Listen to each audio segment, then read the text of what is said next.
To start with my teaching statement, I would like to mention first that these are my ideas about how the teaching profession would be.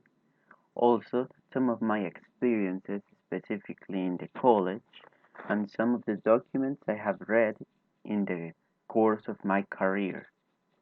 Firstly, I would like to mention some things that have been changing throughout my life in the career.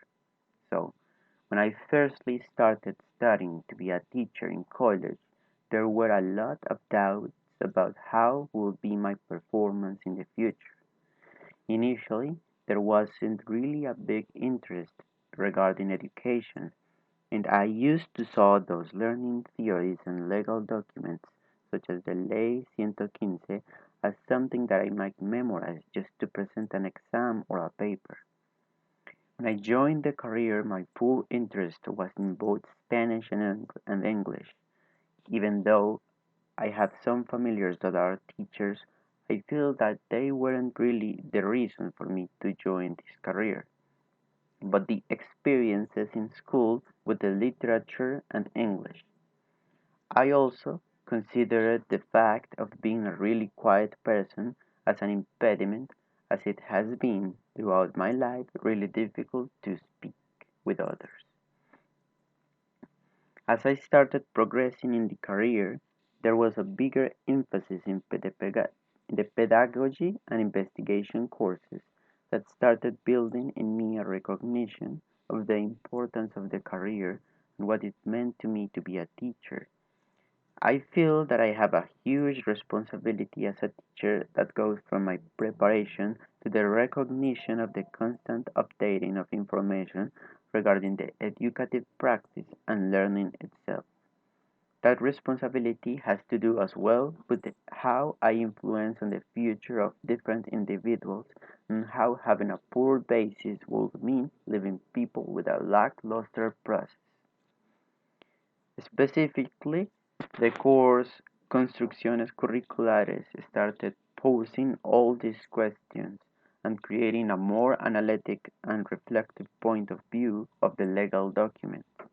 Recognizing different learning theories has helped me realize the distinct proposals of how people learn, as well as how the majority of the times they tend to be focused in either a psychological or a social aspect, instead of integrating both. I started working as well in a project regarding study skills, which helped me recognize how everything is constantly shifting and even how the technological changes transform culture and therefore education.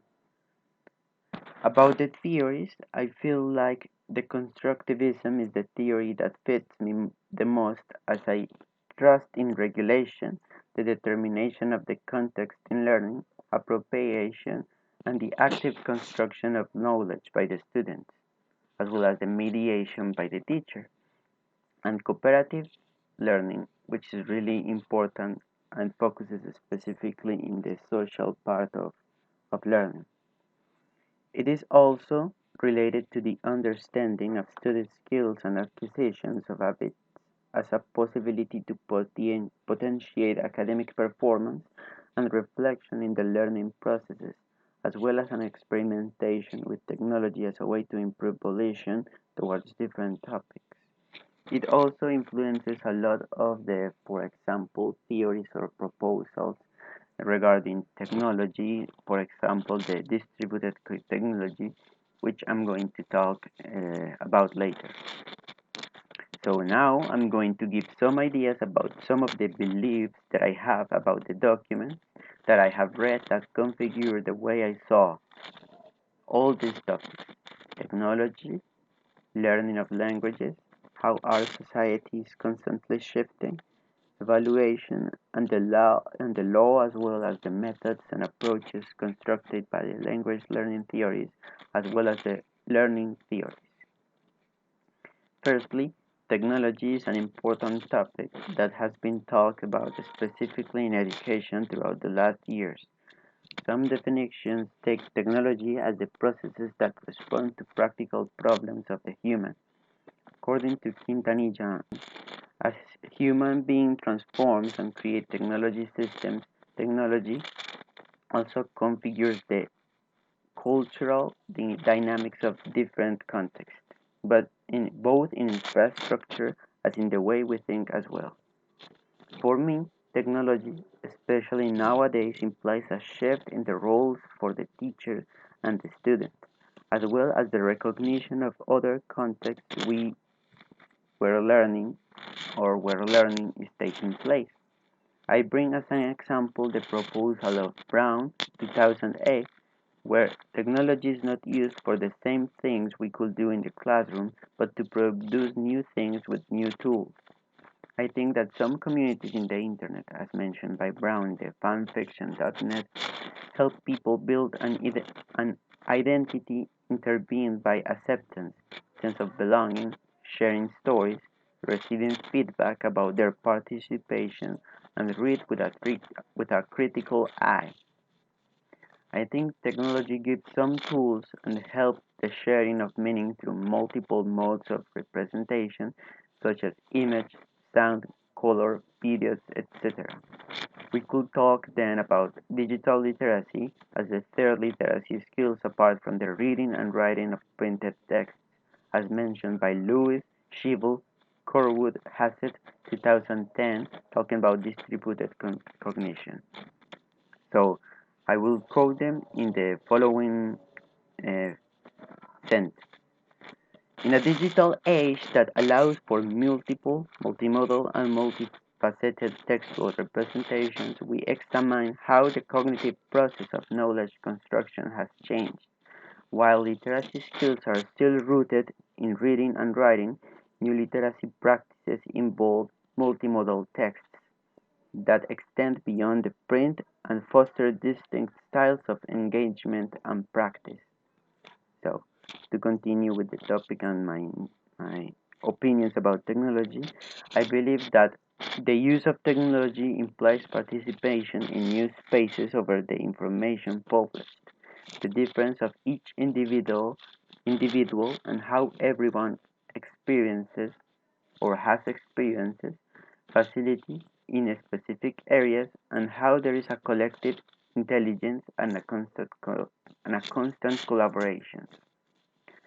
Other spaces could be the social networks and applications we constantly use, for example, YouTube or Facebook. We could find that learning resides not, for example, in not in just the teacher, but also outside the schools. Now, going toward the learning of language, I believe initially that motivation is an important factor. I believe that there has to be an intentionality to learn a language in order to facilitate the process. In my case, at the beginning, I did not have motivation for learning English, other than the one of getting good grades for my parents in the Colombo. Later, I got into video games and I found that English was constantly demanded for my communication in, for example, trades, parties, raid bosses, and such. So I gained some motivation to learn the language. Now I feel really attached to the language as I like rock music, as the willing to understand the context where the bands emerged, as well as the lyrics behind the songs, is really interesting to me. Also, the history of language, both in Spanish and English. I feel like treating this kind of topics when I get to teaching, specifically with music, not using the lyrics of songs and filling the blanks for vocabulary as it has been, but as a way to know different cultures and recognizing some facts of the things people tend to like. Now, taking into consideration the methods and approaches, I would like to say that there are good and bad things to take from some of them. As an example, from the direct method, I will take to the living grammar as a secondary from the communicative approach. It's focused on interaction and in communication. And for example, the natural approach, its meaning over grammar, where the important thing is the communication of messages with meaning and the contrast to how the and it's, for example, a contrastive way of seeing how, for example, some of the methods focused more in the form of the language rather than the use of it. I will take, for example, from the content-based instruction the connection with prior language, from the TVL, the meaningful tasks focused on outcomes, and the alternative to method or post method that, demanding a lot on the teachers, offers a lot of flexibility. Finally, I think that repetition focuses on anticipated responses of the words. As there is no contextualization, those words will be forgotten and will lose their meaning. For this reason, for me, there has to be a constant input and output in which students receive information in different periods of time, which is guaranteed to be used in the future and which is going to be asked after. I am interested in the acquisition proposals, but not as it has been shown with the limitation of ages, but knowing how the mind might work. I believe that children use some general rules even if they do not how to use them, and they do not imitate but get some abstract general principles that are fostered with some background, such as social experiences and interaction skills, facilitating conditions, and here goes, for example, motivation and feedback that help the expansion of children's structures.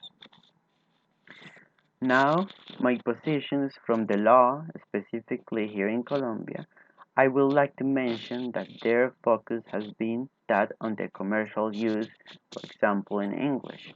They mention, for example, that there are foreign languages, but they limited it or tend to limit it to English.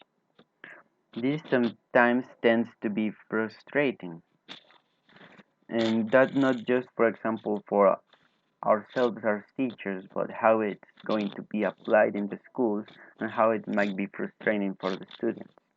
So, the context where those laws are aimed will be aimed to some people that will feel that English is useless for them because they live in a context where they don't feel like going to other countries to visit other countries.